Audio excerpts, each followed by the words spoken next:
Bradesco. Entre nós, você vem primeiro.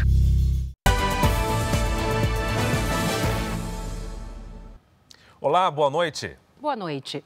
A cada hora, quase 35 celulares são roubados ou furtados no estado de São Paulo. O risco para as vítimas é cada vez maior, já que, em muitos casos, os criminosos exigem que o aparelho seja desbloqueado durante o assalto. Zona Leste de São Paulo. As imagens do circuito de segurança mostram um homem armado chegando a pé e um segundo assaltante que chega de moto. Eles também exigem a senha de bloqueio do aparelho.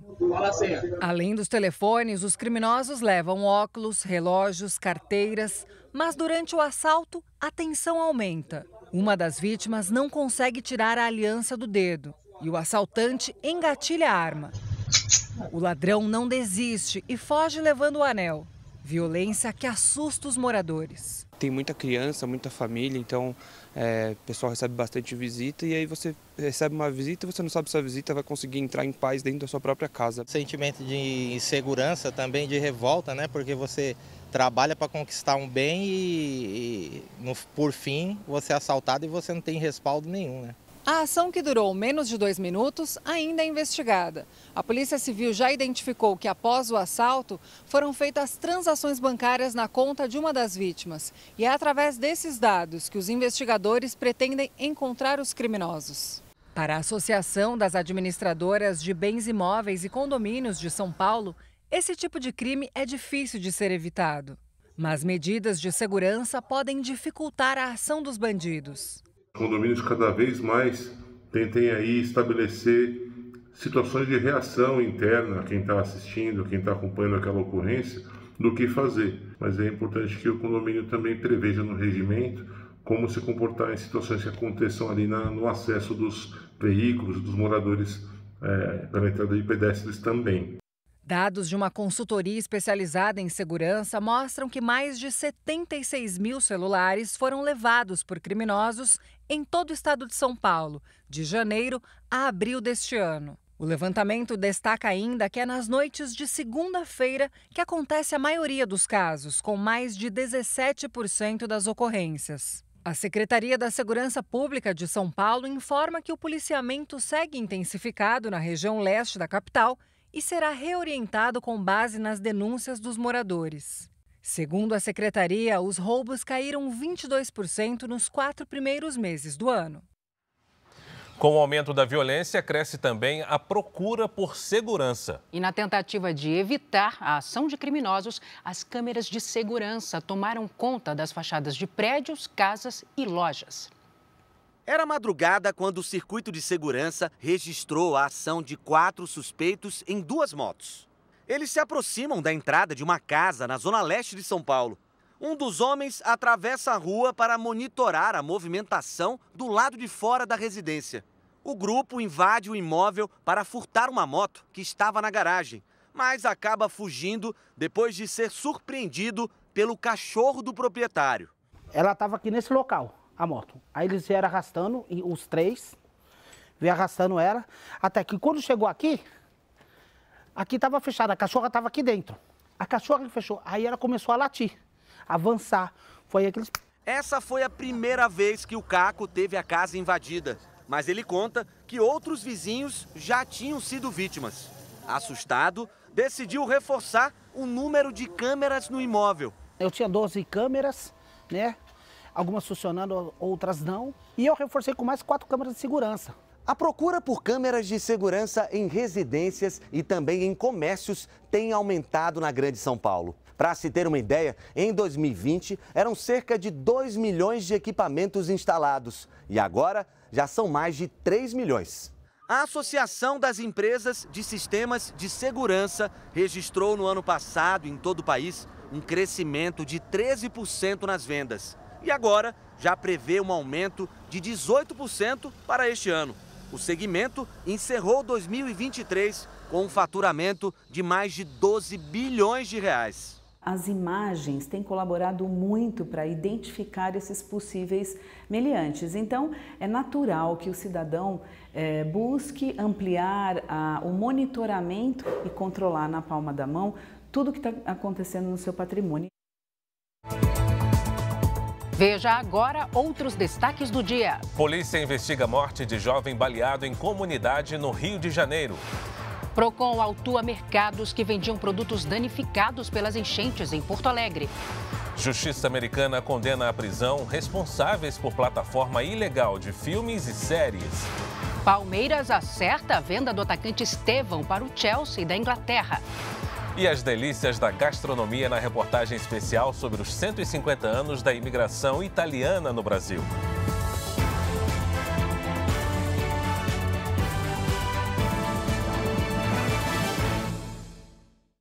Oferecimento: Bradesco, eleito o melhor banco para investir.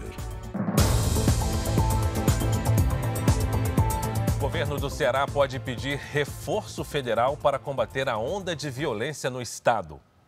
Em Fortaleza, uma tentativa de chacina deixou 2 mortos e 3 feridos. Ao todo, 10 pessoas foram assassinadas em pouco mais de 6 horas na região metropolitana da capital. No interior do estado, morreu a 8ª vítima de uma execução que aconteceu em uma praça em Viçosa. Em pronunciamento, Eumano de Freitas disse que pode pedir ajuda ao governo federal para reforçar a segurança pública. Segundo o governador, a onda de violência acontece após a intensificação de operações contra as organizações criminosas que atuam no Ceará. Dados do Ministério da Justiça e Segurança Pública mostram que o Rio de Janeiro é o estado com o maior número de armas apreendidas no Brasil. E a guerra entre as facções é uma das causas. Seja por meio de blitz ou de informações do setor de inteligência, as apreensões de armamento têm crescido no país. Um trabalho que ainda inclui a revista nos portos e aeroportos. De janeiro do ano passado até abril deste ano, 13.300 armas ilegais foram encontradas com suspeitos. Desse total, mais de 10.900 foram apreendidas em 2023. Um aumento de quase 30% em relação a 2022, quando o país registrou mais de 8.400 apreensões. O Rio de Janeiro foi o estado com maior número de armas apreendidas no ano passado, mais de 2.200 unidades. Na sequência aparecem Paraná, Amazonas e Rio Grande do Sul. Os dados foram revelados pelo Ministério da Justiça e Segurança Pública. Para esse especialista em segurança, a guerra entre facções coloca o Rio de Janeiro no topo dessa lista. Nós temos no Rio de Janeiro uma disputa entre gangues de criminosos para expandir seus territórios, visando única e exclusivamente o aumento de suas receitas. Então, eles precisam das armas ilegais para poder expandir seus territórios. O governo federal anunciou que vai liberar 900 milhões de reais até 2026 para o Programa Nacional de Enfrentamento às Organizações Criminosas. São investimentos que, junto com as ações policiais dos estados, podem reduzir o poder de fogo de quem desafia a segurança pública. A inteligência, ela trabalhando de forma eficaz, acaba tendo esses resultados. E que é mais importante para a população, que acaba evitando o confronto onde esses criminosos estão encastelados.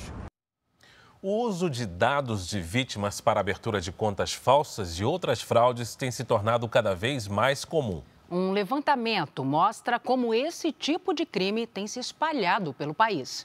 O sonho de conseguir comprar um apartamento estava perto de ser realizado, mas na hora de confirmar o financiamento, veio a surpresa. Eu não consegui fechar o negócio porque eu tinha um processo negativado no meu nome e eu tinha sido vítima de golpe bancário. Os criminosos usaram os dados da Ana para abrir uma conta no banco pela internet e conseguiram um cartão de crédito. Os gastos geraram um prejuízo de R$8.000. A consultora pedagógica procurou a polícia e provou na justiça que não havia pedido o cartão. Em menos de 6 meses, foi ressarcida e agora redobrou os cuidados com os dados pessoais. Eu tenho muita resistência em passar meus dados, porque a gente não sabe quem está do outro lado. De janeiro a março deste ano, o Brasil registrou mais de 1 milhão de tentativas de fraude de identidade. O crescimento foi de 24% em relação ao mesmo período do ano passado. Distrito Federal, Santa Catarina, Mato Grosso, Paraná e São Paulo lideram o ranking desse tipo de crime. O setor de bancos e cartões concentrou a maior parte das ocorrências. A maioria das vítimas tem entre 36 e 50 anos de idade. Os dados foram divulgados por uma empresa de proteção ao crédito. A região norte registrou mais de 55 mil ocorrências em 2024. O Pará lidera entre os estados da região com mais de 24 mil tentativas. Muitos golpes foram evitados graças à tecnologia antifraude, que envolve a verificação de dados cadastrais, documentos e biometria facial. Especialistas alertam para alguns cuidados a serem tomados para evitar esse tipo de crime. É preciso proteger documentos, celulares e cartões, criar senhas fortes para acessar aplicativos, desconfiar de ofertas de produtos e serviços com preços muito abaixo do mercado, redobrar a atenção com links compartilhados, não fornecer senhas ou códigos de acesso fora do site do banco ou do aplicativo e monitorar o CPF com frequência, para ter certeza de que ele não foi usado por outra pessoa. Seus dados pessoais são de extrema importância, porque tudo em sua vida pode ser utilizado, inclusive o seu crédito, o seu nome. Perdeu a identidade, perdeu qualquer número, qualquer documento, registre a ocorrência policial. Nos destaques internacionais, a China emitiu um alerta de condições climáticas extremas por causa das fortes chuvas que atingem o país. Na manhã de hoje, mais de 1.800 pessoas precisaram deixar as casas por conta de alagamentos. O nível da água chegou a 2 metros em diversas regiões. Numa província no sudeste do país, 47 pessoas morreram após fortes tempestades nesta semana. E a expectativa é de mais chuva para os próximos dias. Cientistas afirmam que nesta semana foram registrados mais de 1.400 recordes de calor em todo o mundo. As altas temperaturas fora do comum já atingem os 5 continentes. Nos Estados Unidos, milhões de pessoas estão sob alerta de calor neste final de semana.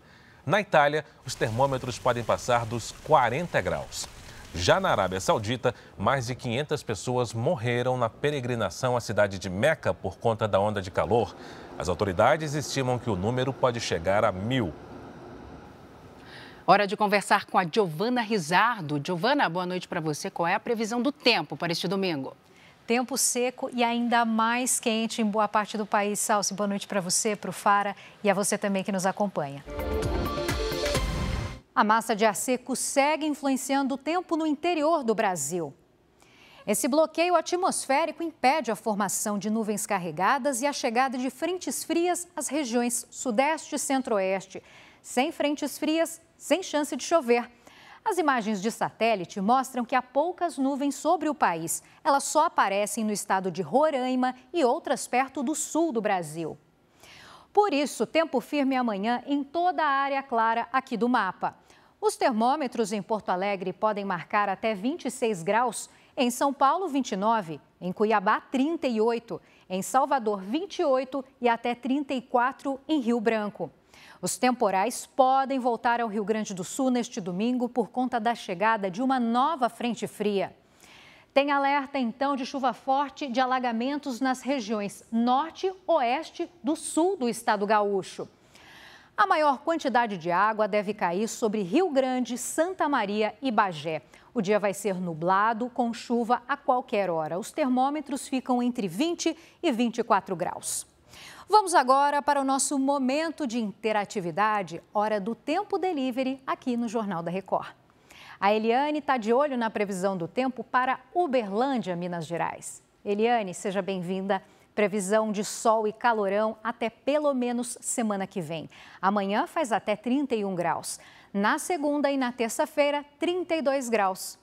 Agora é a vez da Carla, da cidade de Palotina, no Paraná. Carla, boa noite. No domingo, o sol brilha e faz até 32 graus. O tempo vai mudar na segunda e na terça-feira com chuva forte e volumosa. As temperaturas despencam e ficam entre 20 e 23 graus. Participe você também da previsão personalizada pelas redes sociais. Use a hashtag #VocêNoJR, Salsi e Fara. Obrigada, Giovana. Já conversamos de novo. Na semana em que a região metropolitana do Rio registrou o maior número de vítimas de balas perdidas do ano, mais uma família foi atingida pela violência. A polícia investiga de onde partiu o disparo que matou um jovem na comunidade da Muzema, na zona oeste da capital fluminense. A mãe, que trata um câncer na Paraíba, precisou viajar às pressas ao Rio de Janeiro. dessa vez não foi a passeio. Tiraram a vida dele covardemente, sem ter o direito de se defender. Mateus da Silva Ferreira tinha 22 anos. A vida do jovem, que gostava de compartilhar nas redes sociais sua paixão por motos, foi interrompida durante um confronto entre policiais e criminosos na comunidade da Muzema, na zona oeste do Rio. Ele chegou a ser levado para o hospital, mas não resistiu. O tiroteio, que também deixou um suspeito morto e 2 feridos ontem à noite, gerou protestos. Moradores usaram um ônibus para interditar a principal via da região. Hoje, a comunidade amanheceu com o comércio parcialmente fechado. Policiais do Batalhão de Operações Especiais, o BOP, reforçaram o patrulhamento. Um blindado deu apoio.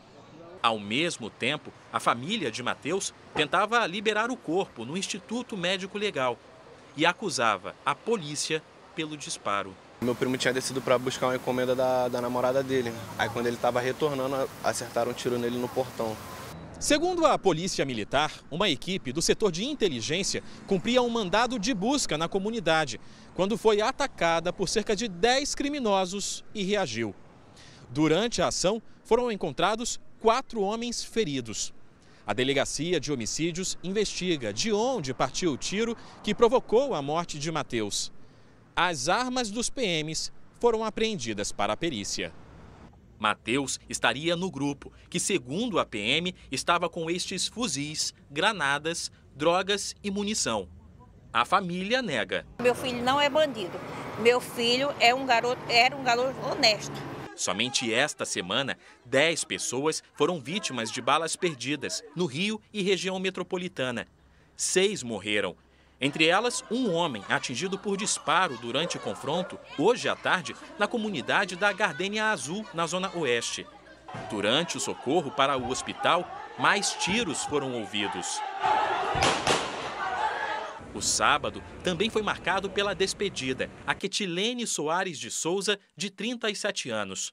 Ela foi baleada durante um confronto na Baixada Fluminense e deixou o marido e 2 filhos. Meu Deus, por que eu tô passando por isso? Por quê? Que covardia é essa? Eu não sei o que eu faço na minha vida. Veja a seguir, terrorista ligado ao Hamas é morto pelo exército israelense. A Anatel anuncia pacote de medidas para combater a venda de celulares piratas na internet. Rios abaixo do nível pela falta de chuva e as queimadas que avançam pelo Pantanal.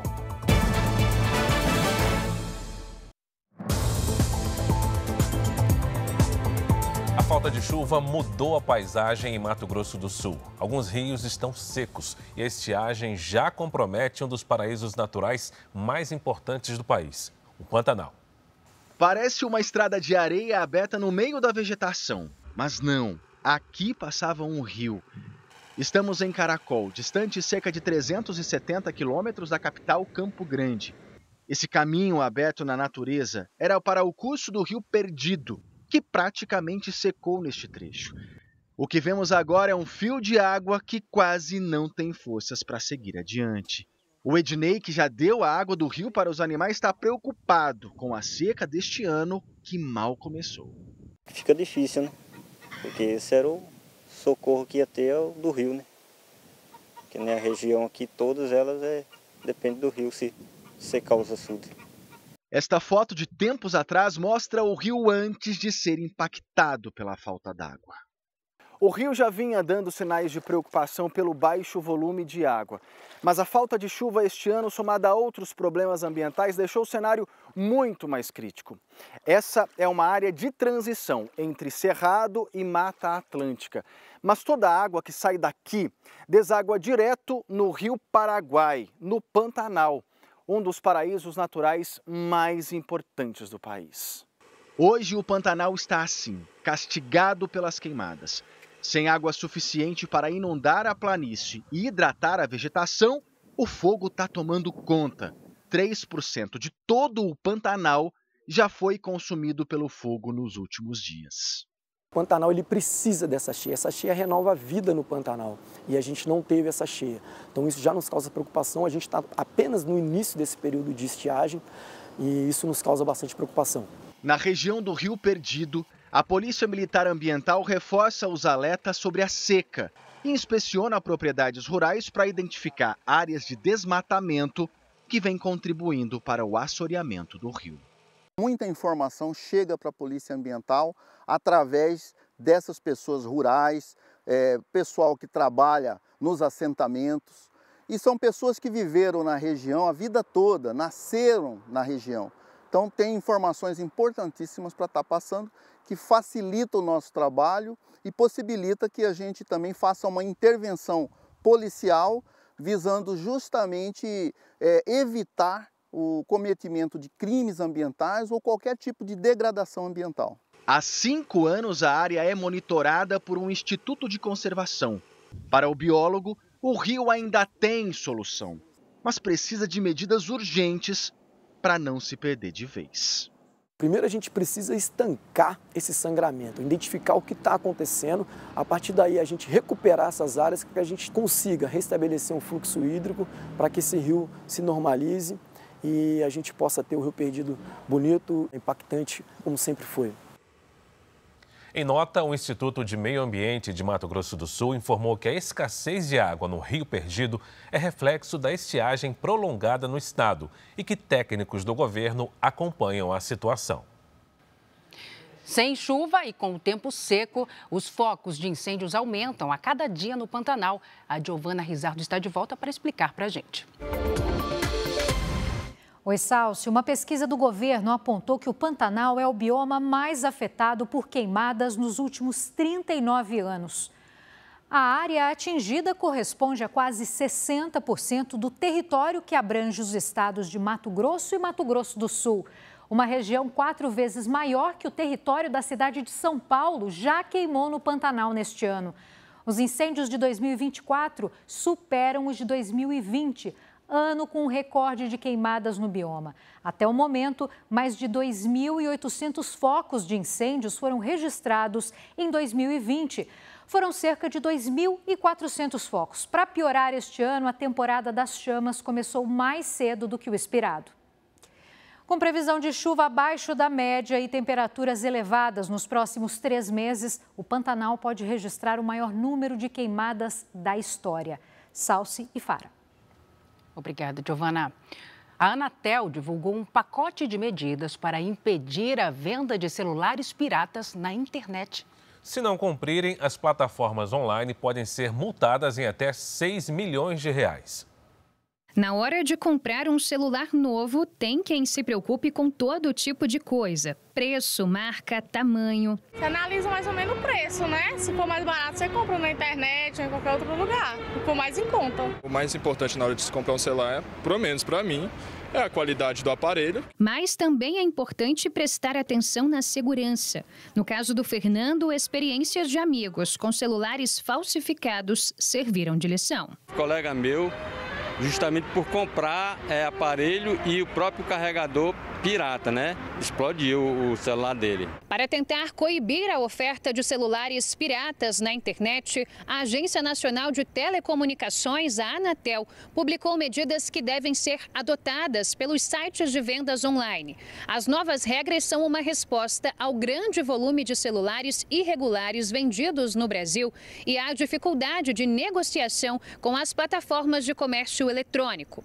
Dos cerca de 32 milhões de aparelhos vendidos por ano no país, aproximadamente 30% são falsificados. Alguns desses marketplaces têm cooperado, outros não. Depois de um longo tempo de insistência, a Anatel decidiu adotar uma medida um pouco mais dura para estabelecer um prazo para elas se regularizarem, eliminarem essas vendas de produtos ilegais, sob pena de serem multadas, além de outras consequências. A Anatel é a responsável por certificar os celulares. O selo da agência é colocado no aparelho ou na caixa. Nele está o chamado código de homologação, que é uma sequência de 12 números que identificam o produto. Conforme as novas orientações, os sites de venda terão 15 dias para impedir o cadastramento de novos aparelhos cujos códigos de homologação não estejam corretos e retirar todos os anúncios de celulares que não tenham passado pelo procedimento de validação. Também foram estabelecidas multas diárias com valores entre 200 mil e 6 milhões de reais para as páginas que descumprirem a regra. Dependendo do grau da infração, o site poderá ser retirado do ar com o bloqueio do domínio na internet, até que a situação seja regularizada. O exército de Israel divulgou ter matado o chefe do Jamaa al-Islamiyah, grupo extremista aliado aos terroristas do Hamas. O carro onde estava o extremista foi atingido em uma cidade libanesa a 40 quilômetros da fronteira com Israel. Segundo o exército, ele era responsável por fornecer armas ao Hamas. Também hoje, outro grupo terrorista do Líbano, o Hezbollah, bombardeou uma vila israelense.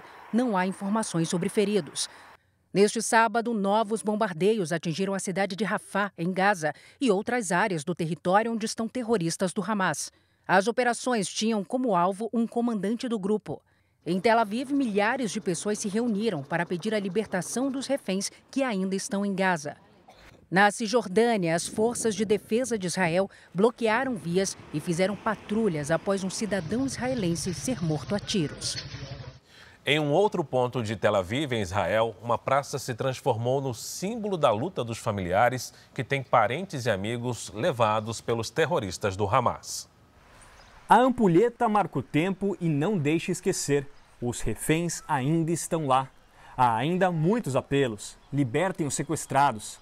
São homens, mulheres e crianças que foram levados em 7 de outubro do ano passado pelos terroristas que invadiram o território israelense.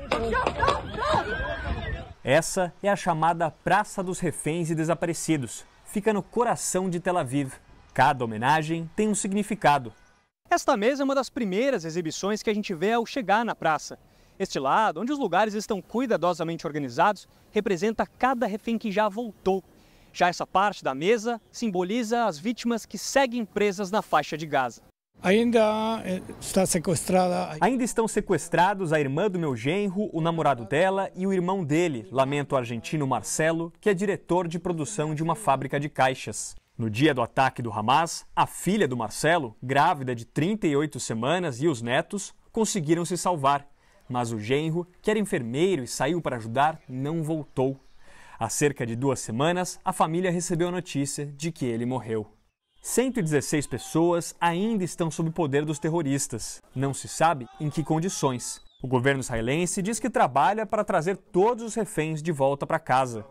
Esta instalação simula um túnel do Hamas. A sensação é de estar em meio ao conflito que acontece na faixa de Gaza. A gente anda pelo corredor e escuta sons de bombardeios.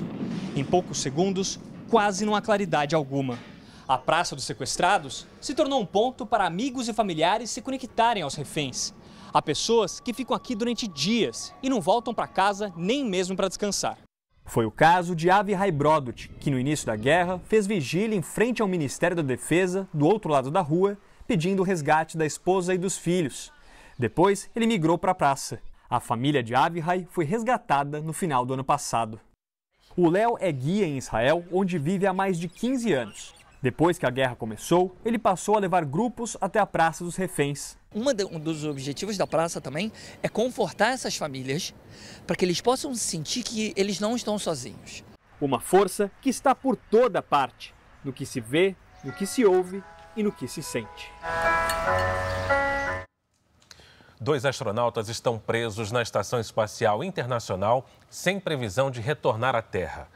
A missão da Starliner, a espaçonave da Boeing, saiu dos Estados Unidos no começo do mês e deveria durar cerca de 1 semana, mas problemas mecânicos e um vazamento de gás hélio teriam causado o adiamento. A NASA anunciou que estendeu a missão por tempo indeterminado e disse que trabalha junto à Boeing para trazer a nave e a tripulação em segurança de volta à Terra. No Chile, a polícia resgatou um homem que ficou com o carro sob a neve depois de uma avalanche. O veículo estava na estrada de uma região montanhosa, próxima à capital, Santiago. Usando pás e uma escavadeira, os agentes conseguiram retirar a neve acumulada e abrir o porta-malas do carro. O motorista saiu emocionado e abraçou um dos socorristas.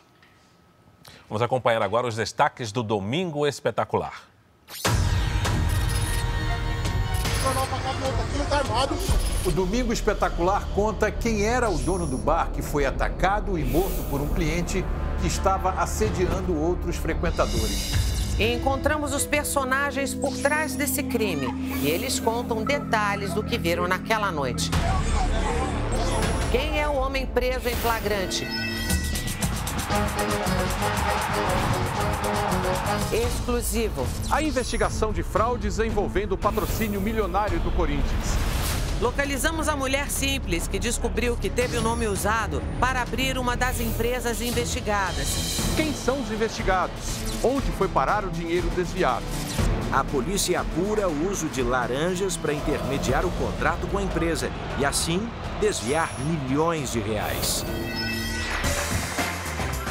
No Domingo Espetacular tem uma conversa pra lá de especial com Miguel Falabella. Tem que chorar, né?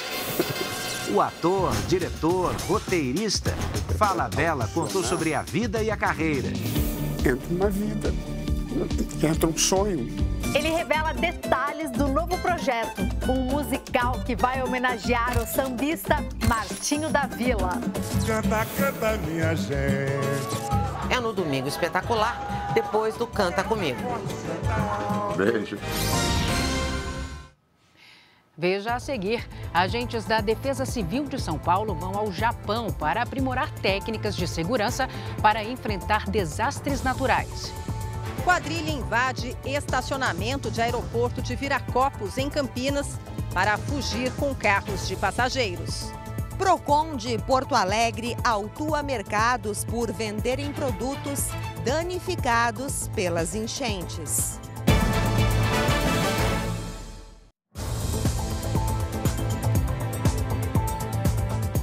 A polícia investiga o roubo de 8 carros que estavam no estacionamento do aeroporto de Viracopos, no interior de São Paulo. Um funcionário foi obrigado a entregar as chaves dos veículos antes de ser amarrado pela quadrilha. A ação foi rápida, durou cerca de 5 minutos. Durante a madrugada, a quadrilha invadiu a garagem deste estacionamento a 500 metros da entrada do aeroporto de Viracopos. Entre 8 e 10 homens participaram do roubo. 2 deles armados, renderam o manobrista e pegaram as chaves dos carros. Os criminosos usavam toucas para cobrir o rosto e blusas compridas para esconder as mãos.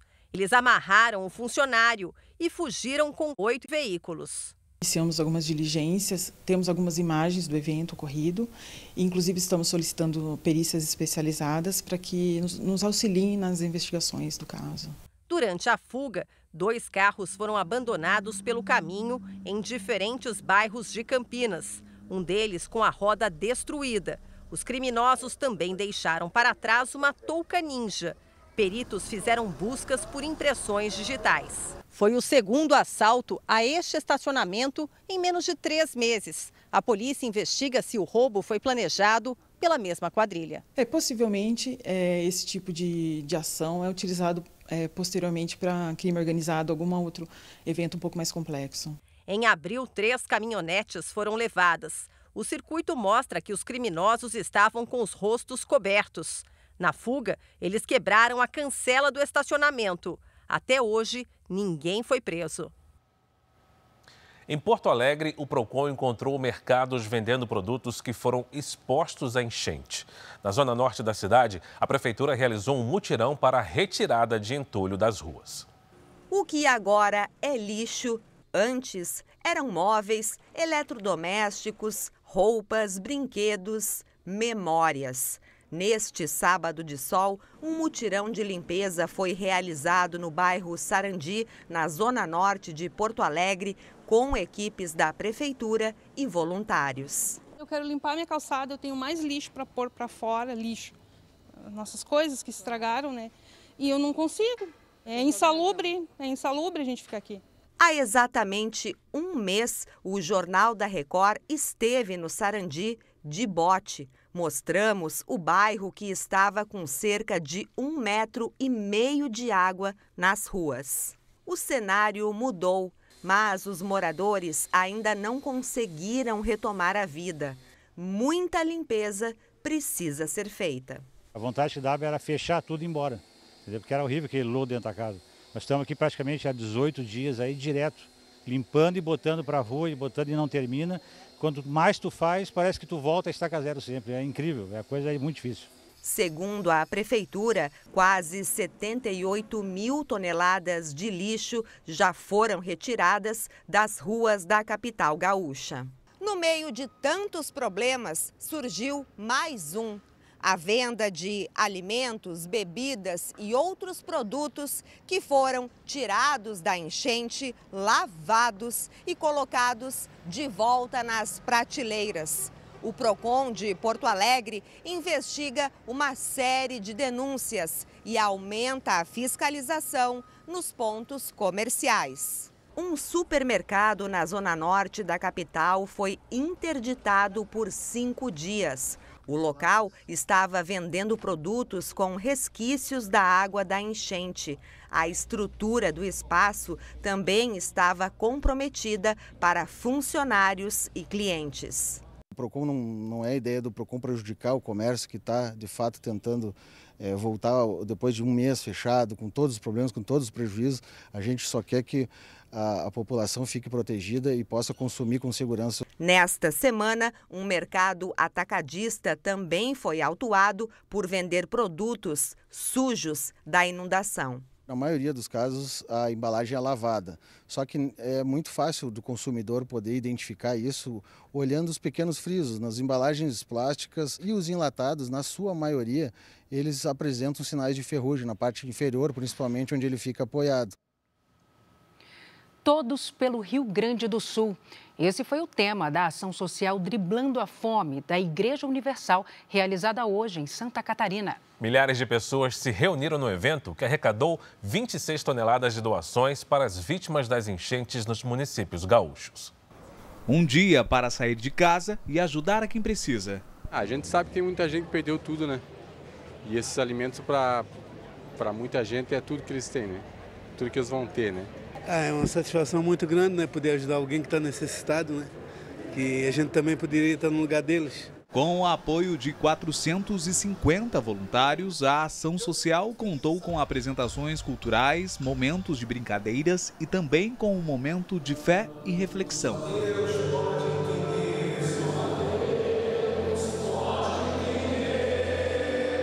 Essa é a segunda edição do evento Driblando a Fome em Santa Catarina. Por aqui, cerca de 5 mil pessoas se reuniram neste sábado com um único objetivo: ajudar as vítimas das enchentes no Rio Grande do Sul.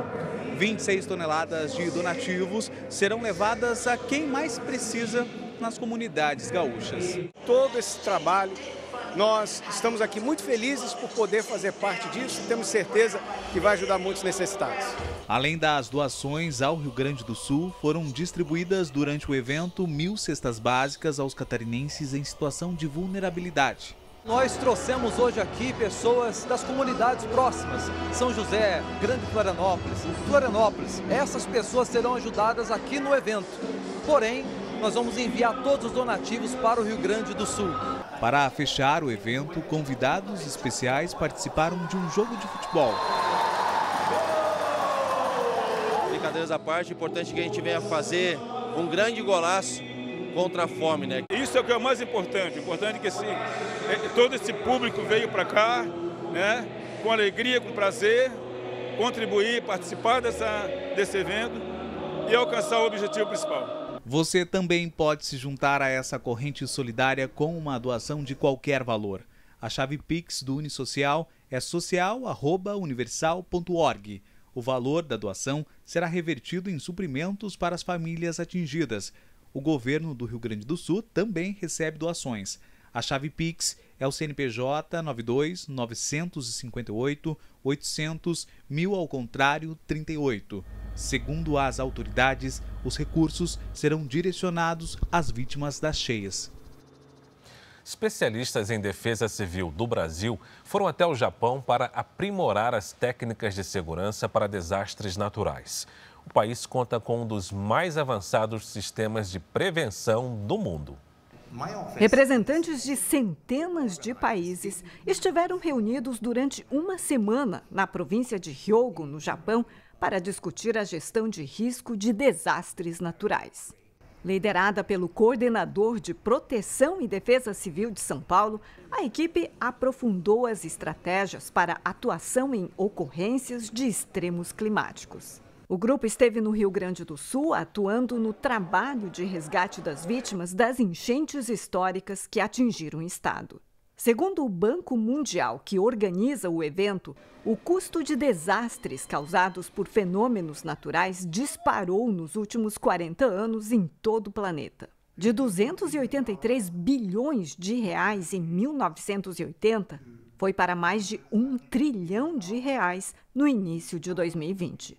Para o coordenador executivo do Serviço Geológico do Brasil, Anselmo Pedrazzi, a tecnologia disponível no Japão pode ser adaptada ao Brasil, mesmo que os tipos de fenômenos naturais sejam diferentes. A gente consegue ter uma perspectiva de como trabalhar ali, fazer as contenções, as obras necessárias hidrológicas, né, para conseguir controlar a vazão do rio e evitar maiores desastres. A cada desastre, novas iniciativas surgem para entender os riscos e aumentar a sobrevivência.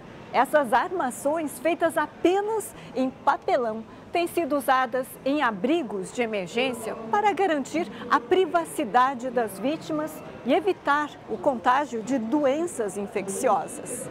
Considerada um exemplo, a província de Hyogo, que sediou o fórum, mostrou como se recuperou de um terremoto que matou mais de 6.000 pessoas cerca de 30 anos atrás. A gente vai levar uma bagagem muito importante para o nosso Brasil, para o estado de São Paulo, que é meu estado de origem, para que a gente possa pegar tudo que a gente viu aqui, transformar em política pública e a gente usar isso no treinamento, na preparação, para a gente tornar a nossa população um pouquinho mais resiliente. Estratégias que podem ajudar a preservar vidas e minimizar perdas econômicas e ambientais. Veja a seguir, Palmeiras acerta a venda do atacante Estevão para o Chelsea da Inglaterra. Líder de uma das maiores plataformas piratas dos Estados Unidos é condenado e a pena pode chegar a 48 anos de prisão. E você vai conhecer mais sobre a gastronomia italiana nos 150 anos da imigração.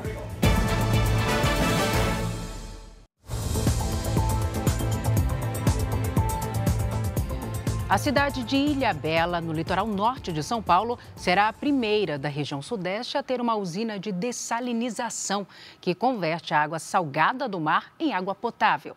A estimativa é produzir 2,5 milhões de litros de água por dia. Por enquanto, apenas a região de Fernando de Noronha possui uma usina do tipo. Tem mar para todos os lados. Localizada no litoral norte de São Paulo, Ilhabela é um município arquipélago, um dos poucos do país. Mas, mesmo com tanta água, quando recebe muitos turistas, as torneiras ficam vazias. Mais na temporada mesmo, né? Quando desce muita gente para a ilha ou quando chove bastante. Aí, os comércios que não tem caixa d'água assim, é os que sofrem mais, né, com essa falta. Atualmente, a cidade tem 2 pontos de tratamento de água, que nem sempre são suficientes para abastecer os quase 36 mil habitantes. Número que chega a triplicar na alta temporada. A gente é um castelo, né? A gente não tem represas, não tem lagoas. Então, quando chove, a água vai toda para o mar, corre nos córregos, nas cachoeiras, vai parar dentro do mar. Por isso, Ilhabela deve ser a primeira cidade da região sudeste a ter uma usina de dessalinização, que vai converter a água salgada do mar em água potável. A usina será instalada às margens desse córrego e deve produzir por dia 2,5 milhões de litros de água, aumentando a oferta em 22%. A usina vai ter capacidade para abastecer 8 mil pessoas. A dessalinização é um processo utilizado em mais de 170 países, em locais com pouca água doce. No Brasil, apesar de todo o litoral, para abastecimento público só existe uma até agora, em Fernando de Noronha. Para esse especialista da Associação Brasileira de Engenharia Sanitária e Ambiental, é fundamental pensar em alternativas que garantam segurança hídrica. Se a gente começa a pegar só água de superfície ou só água subterrânea, em algum momento a gente vai ter essa escassez, como a gente já viveu alguns anos atrás. Quando a gente tem o oceano como uma fonte potencial de poder contribuir para as necessidades dos recursos hídricos que a gente tem, a gente começa a trazer isso mais em equilíbrio. O edital para atrair empresas para a construção da usina foi lançado pela Sabesp, empresa responsável pelo fornecimento de água no estado de São Paulo. E a previsão é que a estação esteja em atividade em 2 anos. Para minimizar impactos ambientais, o vencedor da licitação deve prever um retorno gradual da água salgada retida na usina para o mar. Que essa salinidade que está retornando para o meio ambiente não seja de uma única vez. Então, o comprimento de tubulação que você vai lançar, a profundidade que você vai lançar, a quantidade de dispersores que você vai colocar e o espaçamento entre eles são variáveis muito importantes para que toda aquela biota marinha que vai receber essa água não seja afetada. Chegou a hora do futebol. Pela 11ª rodada do Campeonato Brasileiro, o Criciúma venceu o Botafogo em Santa Catarina. Logo no início do jogo, o volante Barreto abriu o placar de cabeça para o Criciúma. O Botafogo só empatou no segundo tempo com o zagueiro Lucas Alter, outro gol de cabeça. O gol da vitória dos donos da casa saiu numa jogada de contra-ataque. O atacante Arthur Caíque invadiu a área e marcou. Final, 2-1 para o Criciúma. Em Curitiba, teve Clássico Gaúcho. O Inter venceu o Grêmio e afundou o rival na zona de rebaixamento. O gol saiu apenas no segundo tempo. Alan Patrick driblou o Cristaldo e cruzou. Depois da confusão na área, Vitão marcou de cabeça. Final, Inter 1, Grêmio 0. Mais uma joia do Palmeiras vai deixar o clube. O atacante Estevão, de 17 anos, assinou com o Chelsea da Inglaterra. Para a alegria da torcida, a jovem revelação da base palmeirense só vai se apresentar ao novo clube em julho de 2025, após o Mundial de Clubes da FIFA. O valor total da negociação gira em torno de 360 milhões de reais. Hoje, na reportagem especial sobre os 150 anos da imigração italiana no Brasil, o nosso destaque é a gastronomia. Você vai ver a paixão dos italianos por sorvete e aprender como se faz um típico macarrão caseiro.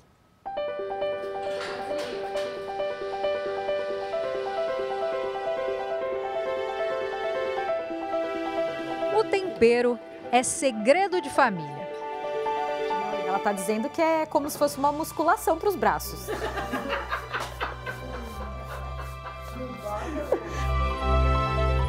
Mas o que na Itália é considerado arte merece até aplausos. Obrigada. Hoje nós vamos comer uma comida muito especial da família Sotoriva. Nós fomos convidados para ajudar no preparo de macarrão bigoli, que é um tipo de macarrão muito comum na região do Vêneto. E agora eu vou conhecer então essa família, Dona Maria Teresa, vovó. Vem comigo. Tchau, buongiorno.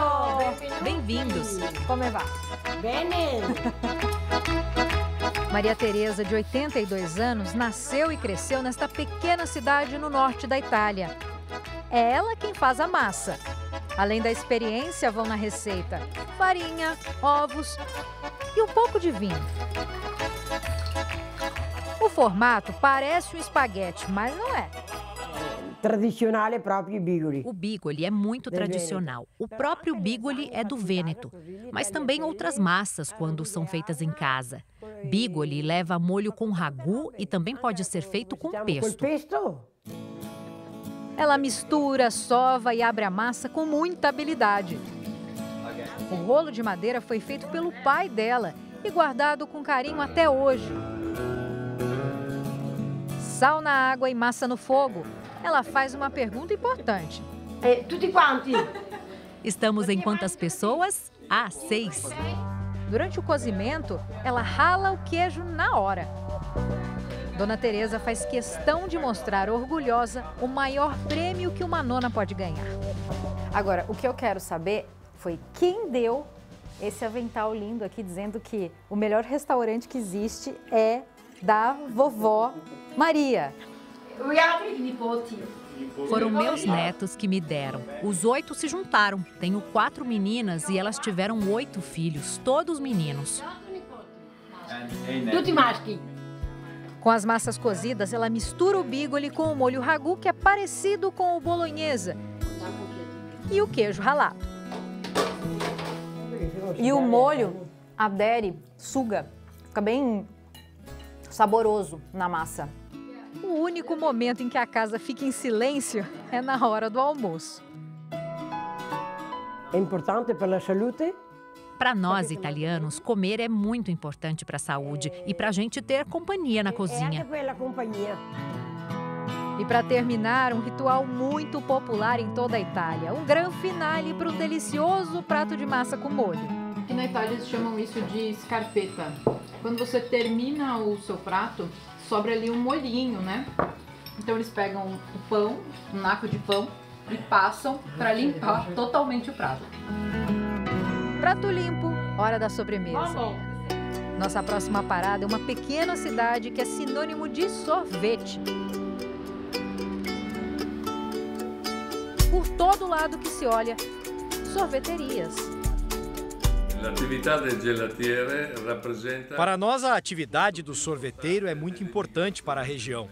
Os sorveteiros foram protagonistas em toda a Itália e até na imigração promoveram as sorveterias, até na América do Sul.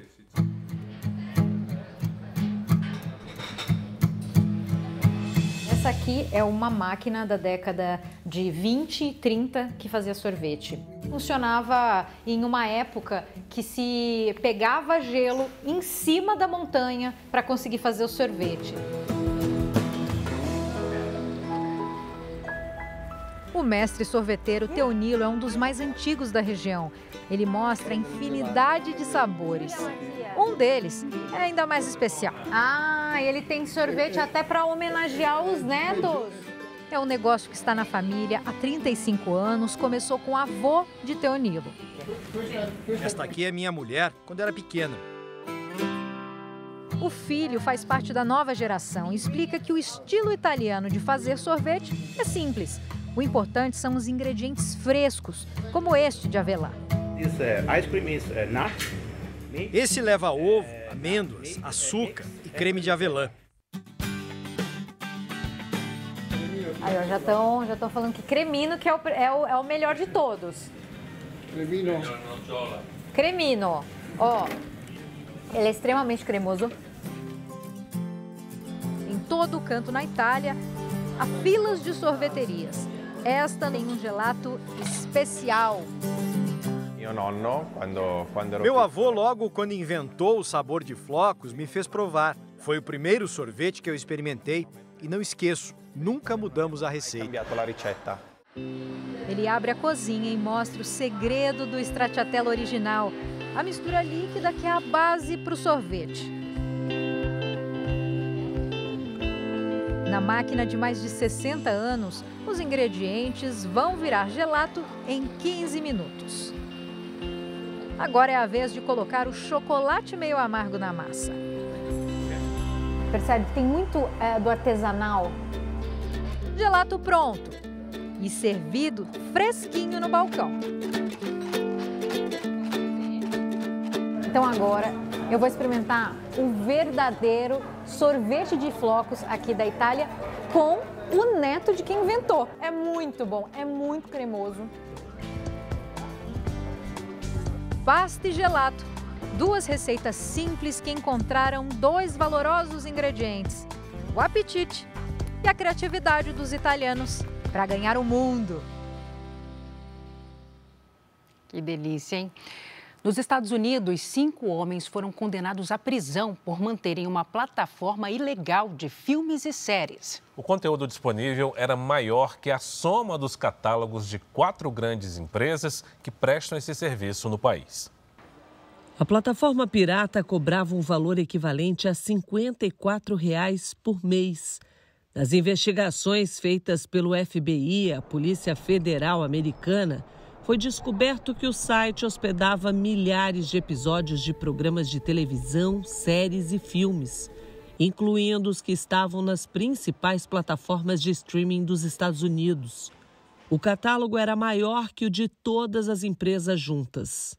No total, 5 homens envolvidos no esquema fraudulento iniciado em 2007 foram condenados à prisão por conspiração para cometer violação criminal de direitos autorais. O líder do grupo ainda foi condenado por lavagem de dinheiro, podendo pegar até 48 anos de prisão. Já a sentença dos outros criminosos pode ser de até 5 anos. No comunicado, o FBI afirma que irá investigar aqueles que lucram ilegalmente com os trabalhos criativos de outros. Um estudo feito por uma universidade britânica estima que mais de 17 milhões de pessoas em 28 países europeus acessaram sites ilegais de streaming em apenas um ano.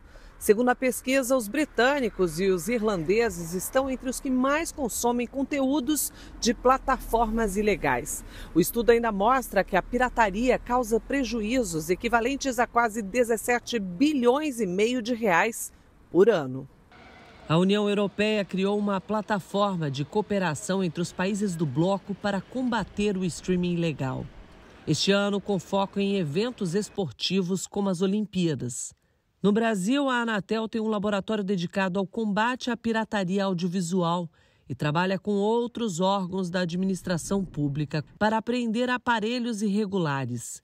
Estima-se que entre 30 e 40 milhões de pessoas usem serviços ilegais de streaming no país. Este especialista em proteção de dados e direito digital explica que quem usa esse tipo de serviço corre risco de ter informações pessoais roubadas. A pessoa que contrata esse tipo de serviço ilegal, ela comete um crime.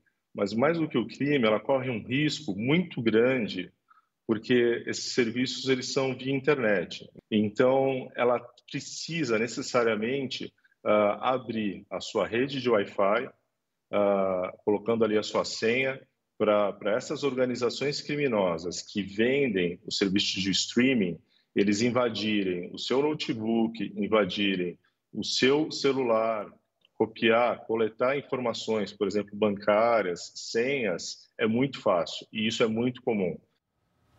O Jornal da Record termina aqui. A edição de hoje na íntegra e a nossa versão em podcast estão no Play Plus e em todas as nossas plataformas digitais. Fique agora com Heróis Eternos. E logo após os melhores momentos de A Rainha da Pérsia, tem A Grande Conquista. Não perca. Boa noite para você. Excelente noite.